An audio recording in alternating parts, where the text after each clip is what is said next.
All right, I'm getting spoiled here at home, having my computer time match my watch time, match my phone time, and I don't have to worry about the office computer and the wall clock not matching up with anything. So my OCD is finally being satisfied here. So at 7 o'clock, let's go ahead and get a little started. And Dr. Gibson, if you'd please do a screen share with the pledge.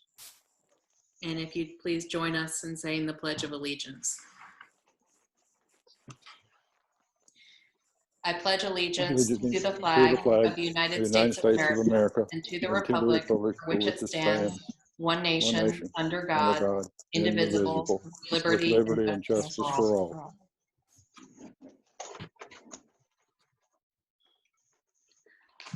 All right. Madam Superintendent, do you have any comments this evening? Actually, I do. One of the things that I wanted to take a moment to do was to thank and recognize the staff that we have who are very diligently working towards us being able to be ready for reentry. I know that there is an enormous amount of interest in this in the community. For those of you who are following along, we released all of our sports guidelines last week. We've met several times with the band directors. We had a final meeting today. We anticipate those guidelines being released on Monday for marching band for the summer. And I know folks are anxious. They're already stopping me in CVS and Martin's out in the community, asking what's going to happen next year. And I'm not sure that everyone is aware of just how significant an undertaking that is. So one of the things that I wanted to do was to help folks understand the degree of planning that this takes. And this is kudos to the CNI team, Sean, technology, Jen Rowan, Joyce White, all of the folks who were working to put this together. They've essentially put together a Future Ready playbook in which we are all working collaboratively in sets of teams. There is a planning schedule which is set for everyone, in which we've defined all of the stakeholder groups, when they are meeting, what stage they're at in their development of their plans for each one of them, and then set up for some of the team creations. You'll notice that we started this a while back trying to be ready, and we have a number of different groups who are focusing on different parts of the initiatives, from health and safety for our staff and our students to professional development for training folks, caregiver support, recognizing that our families are going to need some extra support in this time. We're actually developing a whole separate work group of community childcare providers, attempting to work with them on scheduling and helping our folks be prepared and families to be prepared for what's going to be an alternative schedule. We have a social emotional support group. We know this will be very important. And for each one of these groups, we have set up a stage table of contents where basically we have a roster of who's on the stakeholder team. They've already worked together to have a repository for all of their input. They review the data that's pertinent to them. In some cases, it's survey data, free and reduced lunch data. In some cases, it's class size data that they're working with in order to complete their tasks and their timelines for when they're going to get those tasks completed. So for each one of those, as they go through that process, we have all of the teams, the captain of the teams, what the norm is for their group, and then they start putting in their stakeholder input for each one of the problems they encounter, the issues that they need to resolve, virtual options. They start talking about students with anxiety, the need for certified teachers for increased anticipated homebound for children with mental health issues. The data that we're looking at in order to make those determinations, looking at the students who had participated in our mental health services previously, and we have that for every single one of these: digital equity initiative, our Wi-Fi expansion, and each one of our grade levels. It is a significant body of work, and there are a lot of people involved in the planning of this, and it is a far leap between, we know we need to hear all of these different voices, but the more voices you get, the more complex it is for us to be able to organize. So you'll notice even at just the elementary stage, each one of these stages, we have to come up with a complete procedure for arrival and dismissal and keeping those kids separated into their pods. We have to have very specialized classroom procedures because they are not to cross over between pods. Child nutrition, they cannot eat in the cafeteria. We have to make provisions with the staff we have, because we can't afford extra staff, for them to be able to eat in their room, for them to be able to have recess. What is our deep cleaning days going to look like? Those folks have to all be on the same page about what the health department's guidelines are. So this is our internal sort of playbook. And again, kudos to Sean, to Jen, to Joyce, to Hans, to all the staff and parents and service personnel who are contributing to each one of those sections, to be able to work on a master plan that we hope in the next couple of weeks to be able to roll out with a full draft to the board. We just want to make very certain people are as safe as they can be, and at the same time take into account all of their needs for both social emotional safety, physical safety, and the fact that we still have to educate you during this pandemic. And I just want to be clear that it is a pretty massive undertaking. It's one we've been working on, our staff are still working on, and we'll continue to update you as we go through this process for these, okay? So I just wanted to put that out there, because I know that some folks are anxious, and we're doing all of this work behind the scenes, and people don't always see that part. They're just waiting for some, master plan to come out with detailed guidance and step-by-step directions on how we're going to do all of the different tasks and that a school system performs, only do them differently now. And that just takes a massive amount of effort. We also sent out a notice to our staff, anyone who's interested in either being on a stakeholder group or a review team, they are welcome to contact us and follow through on that. So we always welcome suggestions from folks as to how we can do things better, and we will keep you updated as we continue to go through this process. So thank you, ma'am. Is it possible, can I ask a quick question, Kath? Go ahead. Ms. Skinner, is it possible to reach out to the principals at the buildings and ask for PTO, president representation, names, emails, something of that nature, to where we can make sure that at least at every building there is some parent representation? I know there might be a parent, but that parent may also be a teacher, or that parent may also be, serve in some of the role. And I think it's going to be important in order for the community to trust that we are, trying to do this planning with everyone's best interest at heart. The more we do, if we wait for them to come to us, we've seen it's not going to happen. So I think if we can even, send an email out to get at least, as I said, one parent representative from the PTO, because they're the ones that are going to be the most, do the most work within the schools, and probably have the most direct knowledge of the ins and outs of the building besides the staff. That would just be a suggestion. Oh, that and a good one. At the high school level, we have solicited some parents, but we meet with all of the building administrators once a week. Our meeting's tomorrow, Tuesday at 2 p.m. And one of the things that we discussed in JLT today was how we were going to survey parents, because we really need two pieces of it. We need to put out aspects of the plan and get their feedback on it. And then once we have a finalized version of the plan, or a strong draft of the plan, we need to survey parents about what options they're going to choose, because because we have to plan numbers, and right now there are a lot of uncertain people, and we need to know how many of them plan on choosing virtual, how many of them plan on sending their children back to school, and they're sort of hedging their bets, waiting for us to say what it's going to look like.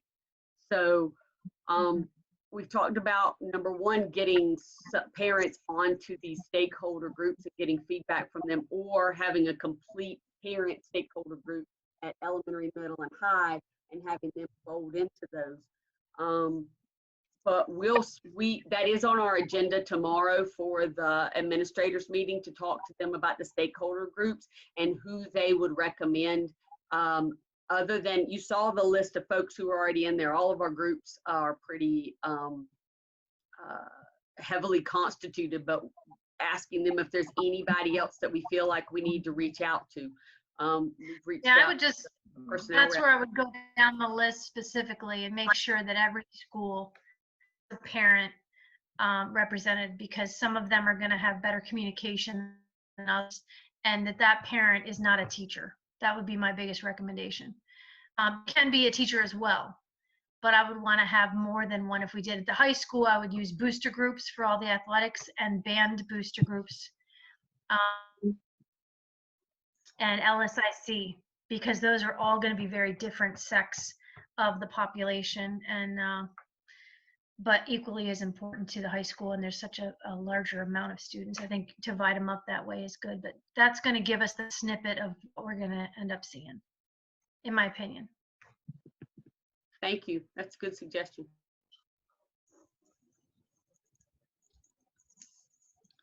All right. Any other updates, Dr. Gibson? Thank you. All right. The approval of the minutes. Is there a motion to approve the minutes of the regular board meeting held June 8th, 2020, and the special board meeting held June 11th, 2020?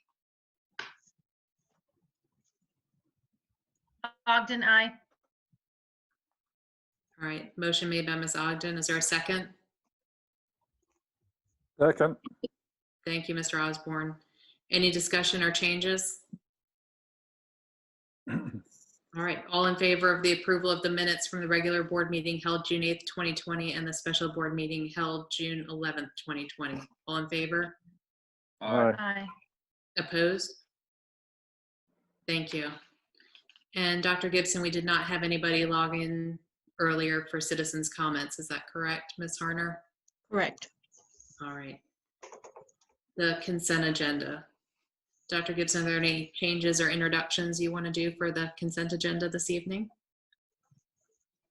Actually, there are two introductions I am delighted to do, and I wish we were doing them in person, and I am hopeful that we get a chance to do that soon. I don't know when, but the first is Mr. Michael English. I am very, very pleased to announce that we are hopeful that you will agree with us and appoint him as the new assistant principal at Jefferson High School. He comes to us with an enormous amount of experience. He actually has a bachelor's degree in elementary education from the University of District of Columbia, and then not one, but two master's degrees, one in curriculum and instruction and the other one in administration from Loyola, which is a great educational program. Several friends who come through there. Might have met them at a party or two, but we'll talk about that offline, Mr. He's been licensed as an advanced professional in Maryland and here in West Virginia. He's been a CNI coordinator before at Shepherd Pratt, which, if you're familiar, is one of the most lauded behavioral programs in the country. He's been a special education teacher, near and dear to my heart, and he spent 2 years as a mentor training new teachers in DC on how to be good teachers. And we really are pleased to have someone with a strong instructional background whose focus can be on supporting and training new teachers and helping them get comfortable in what is a difficult profession. So please introduce yourself, Mr. English, and say hello. Hello to everyone. I'm so happy to be here. And thank you, Ms. Gibson, for that wonderful introduction. I'm looking forward to my new role at Jefferson.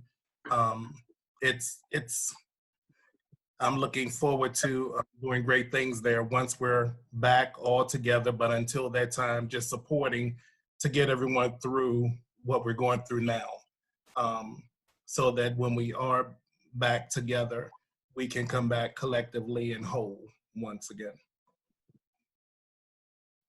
And that's one of the things that I'm thrilled about your presence here, Mr. English, that you recognize the importance of that. And having done walkthroughs in your classroom as well and seen the level of instruction, very, very happy to have you on board, sir.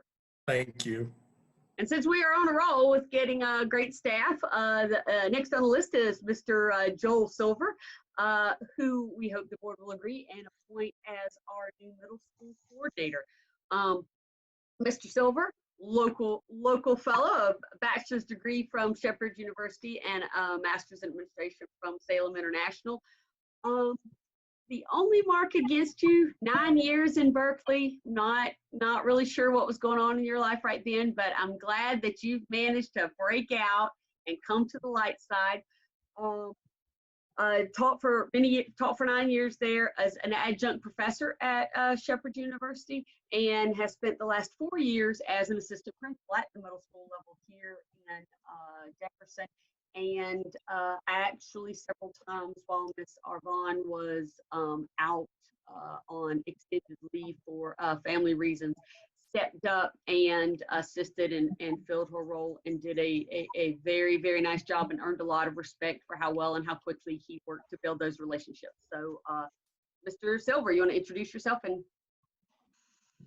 well, thank you very much. I do appreciate the opportunity, and I am extremely grateful for Dr. Gibson, because I have said this before. When we first met each other, it didn't get started on the good foot because I turned down a job at Shepherdstown Middle School. And then a couple months later, she hired me as an assistant principal at Wildwood, and I have told her numerous times that I do believe she's the only superintendent that would do that. And so I am extremely grateful that she kind of stuck with me and supported me, and has continued to work with me in my professional career. So I am thankful for the last 4 years, and I'm excited about this new opportunity. we're in the mistake business, right, Mr. Silver? So yeah, I'm very excited about the slate of candidates that we've been getting, the caliber of administrators that we've been growing here, and the good focus that our folks have had. We had interviews today for the Blue Ridge campus principal. We hope to be bringing forward a strong candidate to the board at your next meeting. And it has been refreshing to see the degree to which they are all very aware and very focused on our expectations for instruction, for academic excellence, for knowing their data, and for understanding the premium that we place on relationship, on trauma-informed care, and understanding that social emotional support is a primary responsibility. So I feel like that has become a very strong Jefferson County staple, and people understand that. So very exciting time. But thank you very much.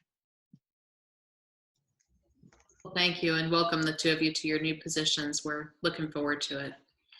So is there a motion to approve tonight's consent agenda? Osborne, so moved. Thank you, Mr. Osborne. Is there a second? Second, Lochner. Thank you, Ms. Lochner. All right. Any questions or concerns about the consent agenda? I just have one question, Ms. Skinner, maybe Mr. Dilly or Ms. Dr. Gibson. The extended school year for the special ed, I know we've talked about the possibility of getting some updates on what we're doing with all that, but how is that going to look as far as those positions on there? What is their roles during the summer? The special education presentation, we hope to schedule for July the 2nd, because we've established the Thursdays off of the board meetings are going to be the special meetings like we had for the bond.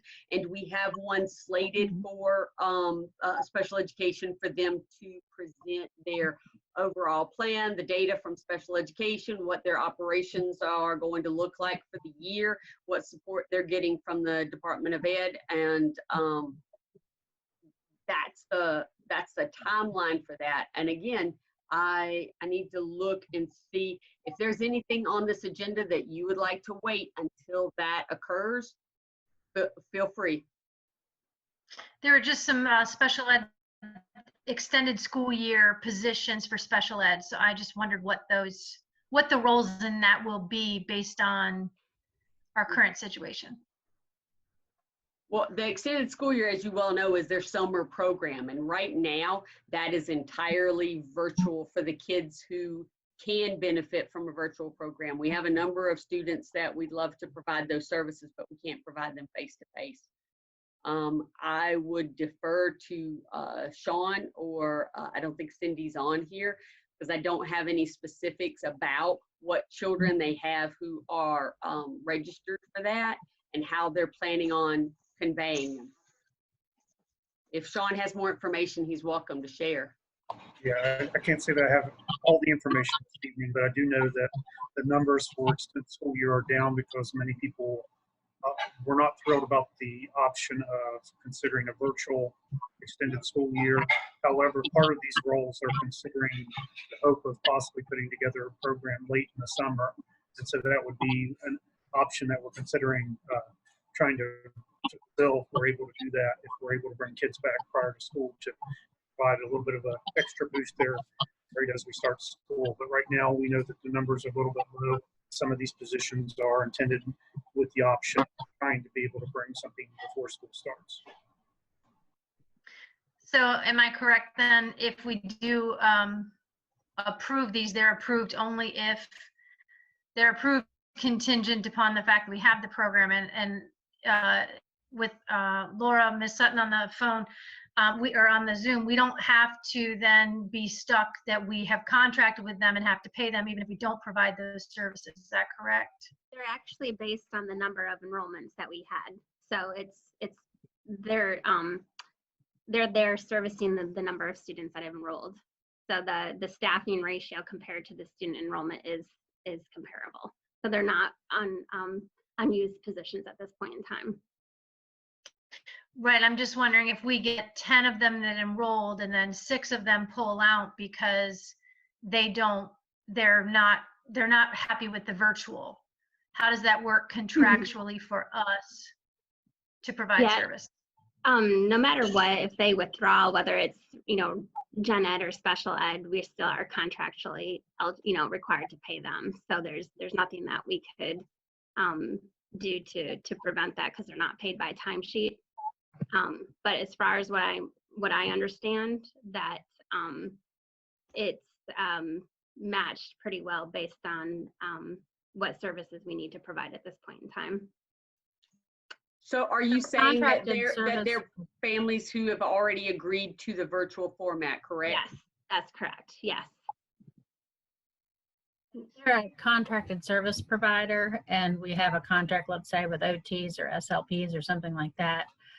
Most of those vendors have been very gracious during the pandemic and have, we would have 30 days to cancel the contract under the law, but they have allowed us to suspend the contract without payment. So, that would be the same for summer school, I'm sure, to the extent we have any private contractors. I don't know. Yeah, we tried to really be as conservative with the staffing as much as possible because we didn't want to jump out of the gate with overstaffing. We wanted it to be as close to the real numbers as possible. You always have that risk. There's always that possibility, even if this wasn't a pandemic, that you don't have completers, that they drop out or they don't complete it at some point in time. That's always a challenge either way, but I think with us starting as conservative as possible, we don't have as extra as maybe what we would have done in the past.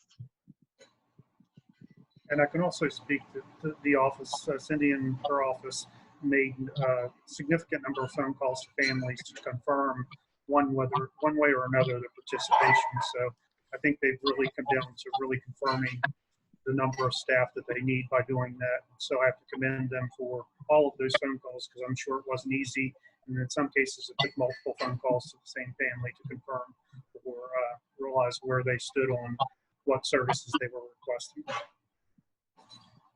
And Mr. Dilly or Ms. Loring, what are the dates of that program?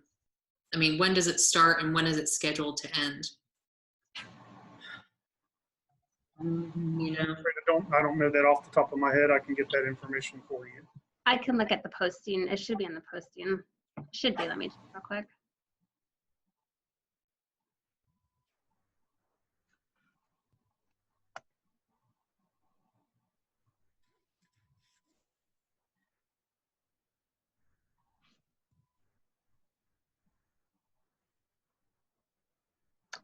It is, make sure I'm not on mute before I start speaking.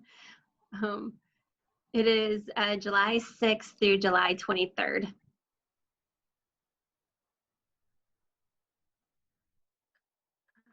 okay, thank you. Doing it virtual, are we gonna do that where it's a requirement of so many hours per day, like as if they were in the building? Or how does that work with both staff and students? So we can have Cindy include ESY as part of the special education presentation on the 2nd, prior to the start of it. That sounds great. Thank you. All right. Any other questions or concerns about the consent agenda? All right, hearing none. All in favor of approving the consent agenda? Aye. Aye. Opposed? All right, thank you very much. And Mr. Silver and Mr. English, if you like, you are more than welcome to stay, or you can run away and enjoy the rest of your evening. Thank you very much. I appreciate it. Thank You're you so very welcome. much. Have a good evening. You too. All right, next we're on unfinished business. The first one is action on approval for the bid for the development of the Wildwood Middle School athletic fields. Good evening, everyone. We have an item on the agenda this evening. Operations does to approve the Wildwood Middle School bid for development of athletic fields. Having received one bid for this project and based on our budget projections for this project, Operations is choosing not to recommend a contractor for this project. Our recommendation would be to go out for bid one more time for this project so that we're able to obtain better bids. Randy is with us from OWPR this evening, and I've started sharing my screen so we can begin to explain to you a little bit about why we feel this is the best course of action. Randy, if you want to take over with the base bid and the budget for the game field and explain how our projections and the bid projections kind of compared. Good evening, everyone. I believe what you're looking at is a analysis that Bill Shelton, our civil engineer, provided that will show you in one column what the budget for that particular item is. The second column is what the actual bid cost was, and then the differential between the two. I don't mean to interrupt you, Randy. I just put our budget projections on there. You can talk a little bit about how they compared to the bid. I didn't put the actual bid on there. Okay, great, thank you. So our base bid budget was $186,356, and the bid for that was actually $400,000, which was over double what we were anticipating. The alternate number one, which was providing sod for the competition field, the budget was $64,500, and we had a bid of $55,500. So that came in a little bit under. Alternate number two, which is the add alternate for the practice field with seating, is nearly identical to the size of the competition field. And our budget for that was $149,590, and it came in at $205,000, about half of what the base bid was, which is what we're expecting the competition field to come in at. Alternate number three is to provide sod on the practice field, and again, that was a little bit odd because we had budgeted 64,500, which was same size, same amount of material as was in the competition field, but it came in at $83,499. So just some odd numbers that were provided that we're not quite sure we have an explanation for. The total of the alternates was $278,590. The bid for the alternates was $344,000. So there was some differential there, but the biggest difference is really in the base bid. We're about double what we were anticipating. And the practice field is the same field basically, and we felt like the competition field should be about the same amount as the practice field. So just kind of, we even called, I believe Brandon called the contractor just to confirm that that was their intention, was to bid $400,000 for the base bid. And they indicated that was exactly what their intention was.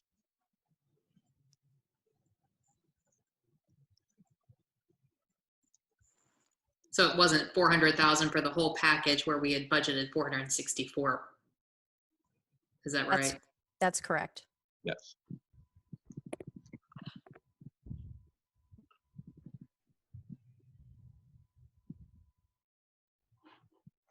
And we do leave this entirely up to the will of the board. I feel that if we would bid one more time and bring it back to you at the next board meeting, we would have more to choose from. We did advertise 7 different places. We had the bid out there for 2 weeks. Randy can explain a little bit about the bid documents and everything we tried to do to secure bids. Additionally, Brandon walked the fields with some local vendors, none of whom submitted a bid this time. The only anomaly that I can think of at this time would be that, being as we decided to go out to bid May 11th, sometimes contractors get their summer's dockets full, and of course we want this project to start immediately. However, I would recommend trying one more time. I feel that at that price point, there has to be something better that we can do to get a good field, but at a good price.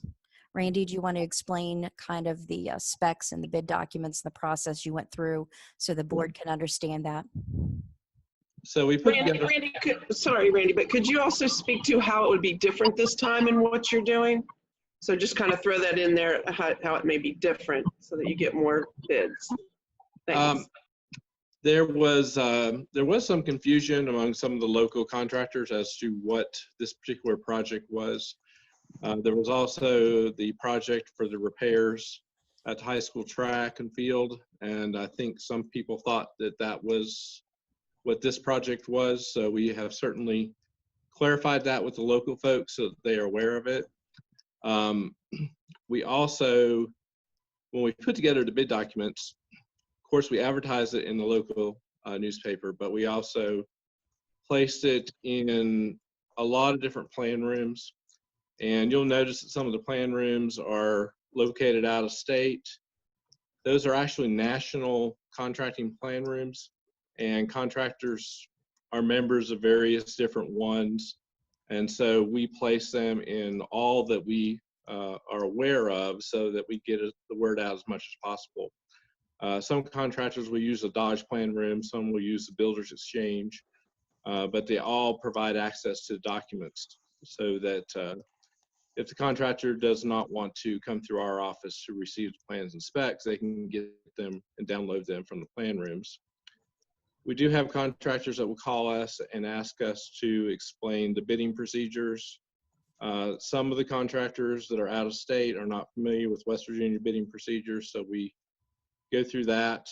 We did that on some of the other projects we bid for you all.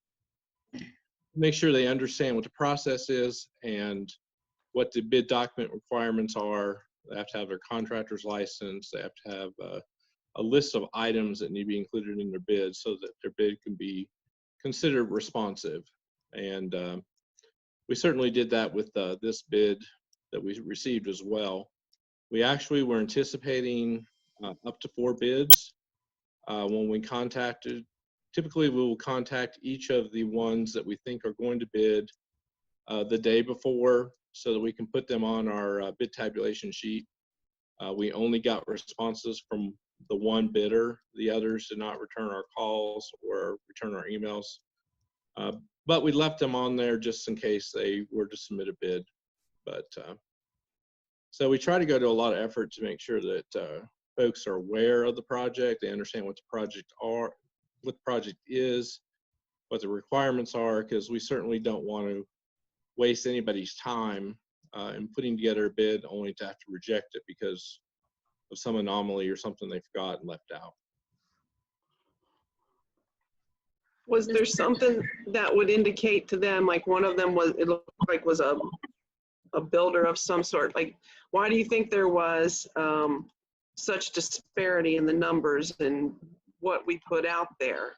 And then will it change any, or how it will be clarified for them for putting a new bid out? Well, I think the fact that the local contractors that Brandon had walked the project with earlier in the spring, the fact that they now understand what this project is, and that they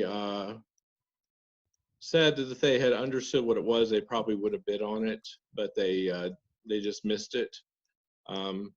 This happens a lot. There's a lot of projects out there, and although we do our best to reach out to contractors, we can't always reach out to everyone.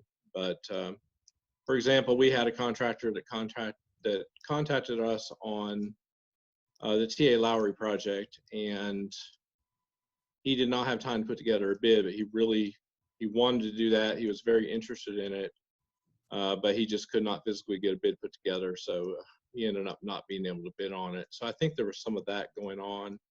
It was a pretty quick turnaround.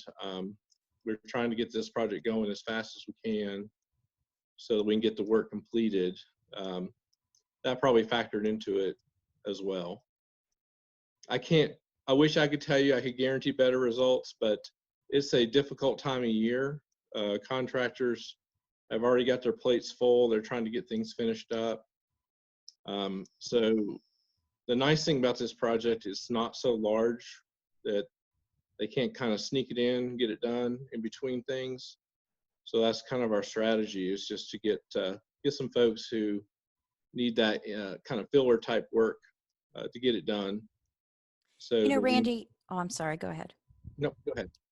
One thing I think in non-pandemic times that we might try is just a mandatory bid opening. We can make it mandatory, it can be non-mandatory, but when people aren't clear about what it is or they're confusing with another project, we can certainly require all interested parties to come to a mandatory bid opening so that they get all of their questions answered and understand what it takes to make a full bid and have time to work on it. And that just kind of signals them, hey, we have this project out there. And the other thing that will help us to do is to see how much interest we get. Yes. You know, if you choose not to accept this bid this evening, then up front and going in, we would be able to say, okay, this is what we're attracting. We've got this bid opening. Let's invite you to the bid opening. So certainly I think that's something new, Wendy, that we could do moving forward with this project. Do we utilize like online resources? I know that some contractors use like bid clerk, and so they use electronic means to find their bids. Do we utilize that? Yes, about 6 different online resource rooms that we utilize. Okay. Mr. Jones and Ms. White, I have a quick question. When you talk about local vendors, are you talking about like a building contractor or an excavating company, or, you know, there are no professional soccer builders out there, as far as I know, anywhere in the county or nearby. So who are you trying to target with this? Excavation companies, companies that specialize in moving earth. And, do you think grading? I'm sorry, go ahead. Grading contractors who do this work every day, that they kind of have a good handle on it. Do you think they would have been scared away by the fact that it's including bleachers? I mean, would we be better off just taking the bleachers out, get the fields done, and then have somebody come in and put bleachers once the fields are established, because the bleachers we can do pretty quickly. The growing the grass is the hard part. Yes, that's true. There may have been a little bit of that, but the bleachers and the concrete pads were, a relatively small piece of it. And it's relatively easy to purchase bleachers. It's they basically can go to a vendor and place the order and get them delivered and set up. So they just add their markup to it. So I don't think that would preclude anybody from doing it, but I think it would make them happy if the bleachers were not included in it, because that's just something they don't necessarily do all the time. But I don't think that kept anybody from bidding. Okay, as long as it didn't keep anybody from bidding because they felt that was outside of their wheelhouse. That would be my concern. I think for me personally, I feel as though this is one of those situations where I don't know how many notes we have to take or how we have to make it better, but when I think about the fact that we recognized that this was an issue back when there was snow on the ground, and we walk on this area with snow on the ground and agree that we need this to be done, and then by June 17th we get one bid, and then when we look at where we're sending all these things, we have one thing for the Journal and all this stuff in Charleston, and I think, how do we get Jefferson Asphalt and McGinney Electric or local companies to do all these other things, but we can't get a local company to move dirt for us? Like, somehow there's a breakdown, number one, and I think in speed, and part of that intensity could be, even I'll take personal responsibility as a board member, that I wasn't hounding every week saying, I don't care if we have to have 15 special meetings because we can't get this done in the time frame it takes to get to the next meeting. None of those things matter. I'm more than willing to meet. I think we all are, but for me to sit there and think, okay, at this point, now all these people are busy. We've had a pandemic. We could have been here at this place, in my opinion, in the spring, possibly. Where did we not make this the priority it needed to be? Where did we not, whatever it is we did, I think we have to take ownership of it, because I think this is awful to think that we're at this place.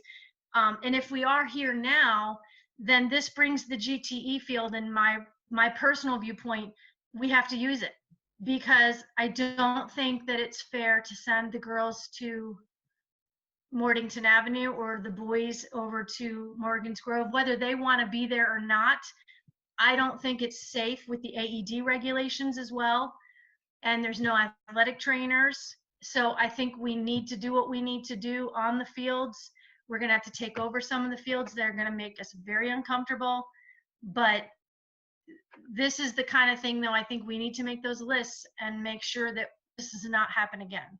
And whatever responsibility any of us needs to take in it, we need to make sure it doesn't happen again. Thank you. I agree. Agree. And I would also point out that Mr. Stewart and Ms. Fitzgerald met with all of the coaching staff at Jefferson High, and when we submitted this plan to the board for the middle school and all of the alternatives on the fields, and then came back and resubmitted them with the understanding that there were additional fields. They went ahead and put in a schedule that said, if the fields aren't done, this is the rotation that we will have, and it does include using that GTE field. So all of those coaches have been apprised that if anything slows this field down, that schedule is already in place.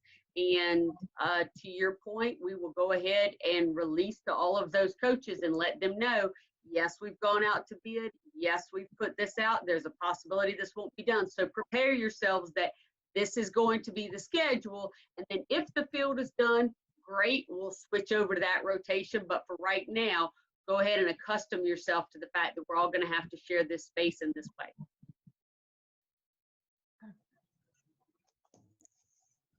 Randy, can I sneak a question in here? I didn't get the total on the bid. The 464,946 I got on what we thought it was going to be, but what did the bid come in? The total bid package was $744,000. About $280,000 over the budget. Hmm.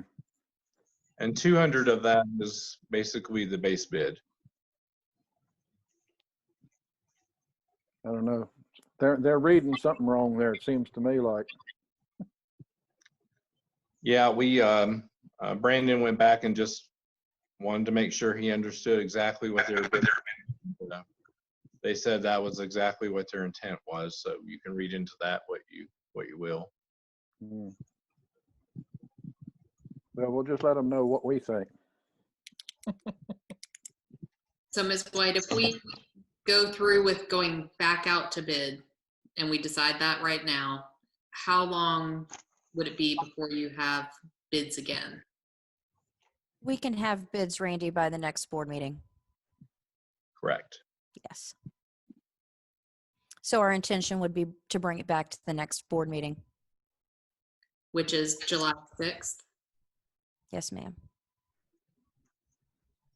That is your I will point out reorganization that meeting. the July 6th is a special meeting. It is not in that July 6th meeting is, hold on. The July 6th meeting, That's our organizational exactly meeting. 2 weeks, but that's your organizational meeting, which is still a board meeting. As long as we put it on the agenda that way, you are more than welcome to look at the bids and to open those. But that does give you exactly 2 weeks. Joyce, I apologize. I should have asked you earlier, and I didn't look closely at the board documents, but did Alan Henry at Panhandle Excavating, did he bid on the project? No. Okay. Randy, do you know Alan? I didn't hear the last part of that, Laura. Alan Henry at Panhandle Excavating? Yes. Okay. I mean, I know he's done fields in the past, and so I just wondered if he knew about this, if it didn't interest him, why, that he could give us some insight maybe on, you know, what the reason could have been. Right.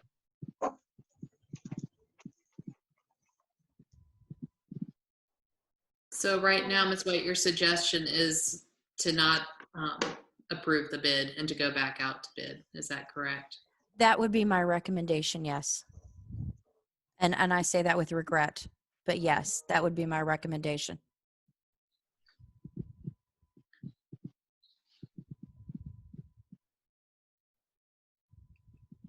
I also think that's the right recommendation, Ms. White, too, because we do want to support our local people. And so finding out why didn't you see it, or why wouldn't you bid on it, or finding out where do they look.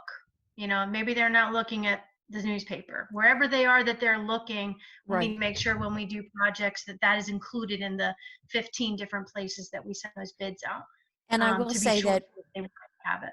Right. I will say that ordinarily this is not a concern. It's not been a problem with our bids. We've had viable bids, and we've had local bids and ones that were more far away. So it just didn't land correctly for us, and I think we need to correct that. You know, we need to own it, we need to correct it, and then we need to write it as soon as we can. We can't control, of course, when the project's done, but we have this backup plan in place, as Dr. Gibson said, and we'll work through it as rapidly as we certainly can.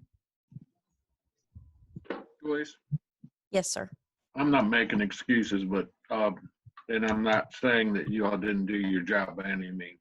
No, it's okay. But this pandemic is very unique, and I have contacted 12 carpenters to do a job, and I got 2 of them to come back to me. The rest of them didn't even respond. They are so busy right now that they have all the work that they need to get them into the end of summer. And that is one of the problems that this pandemic has created. It's been frustrating, yes, at times. You can either get everything you need or you get nothing you need, and I don't want to make an excuse either. But yes, I think it has some bearing on how people are working, and then they did nothing, and now everybody wants them re-engaged. And you know, a May 11th start. I think for us, when we plan summer projects, and you know, Brandon and I have a year under our belt now, but when we plan projects, we certainly need to plan in February. We need to think about these things in the winter get our contractors lined out and go out for RFPs and have everything set in place. And I think we would be much more successful at meeting timelines and getting the results we wanted for the price we wanted it.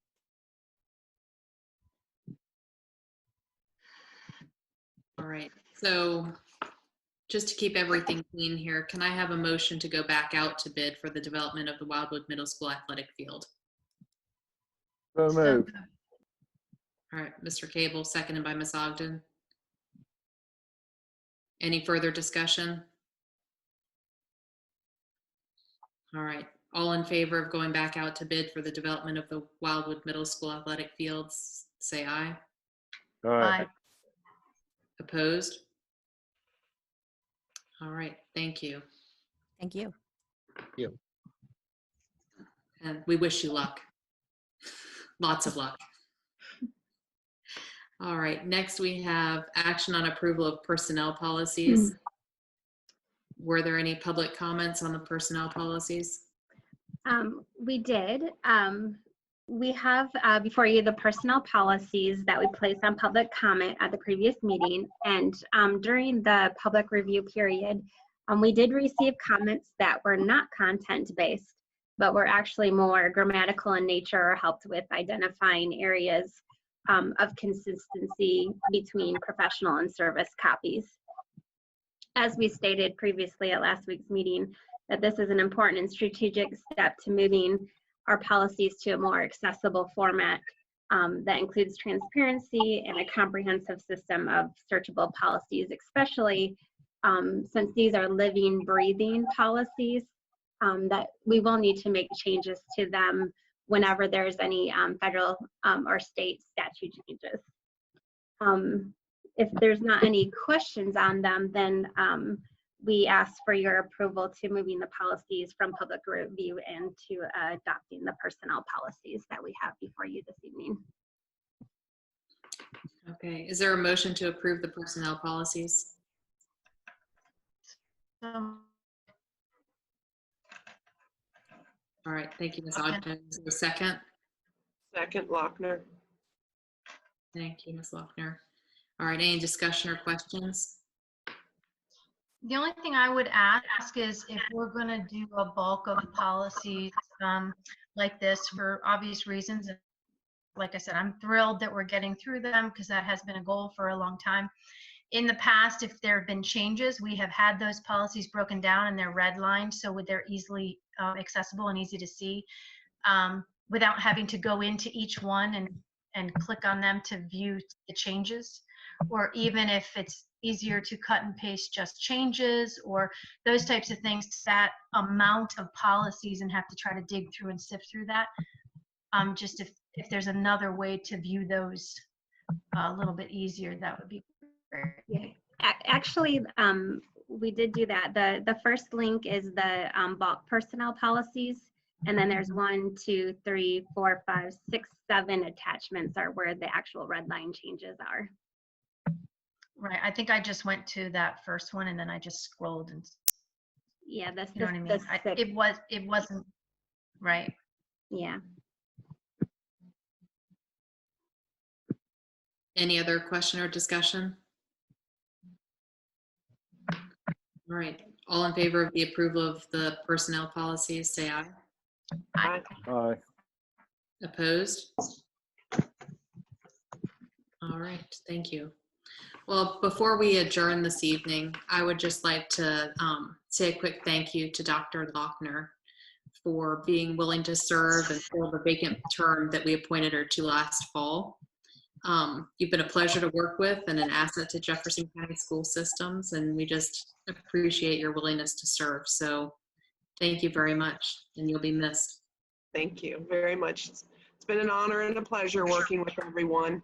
And, you know, I will continue to support Jefferson County schools in any way that I can. I appreciate all the hard work of everyone and all that they're doing for all the students and families in our community. So thank you so much. I look forward to you being a parent advocate for the soccer fields. Absolutely. All right. Well, everybody have a good evening, and we will see you next time. Thank you.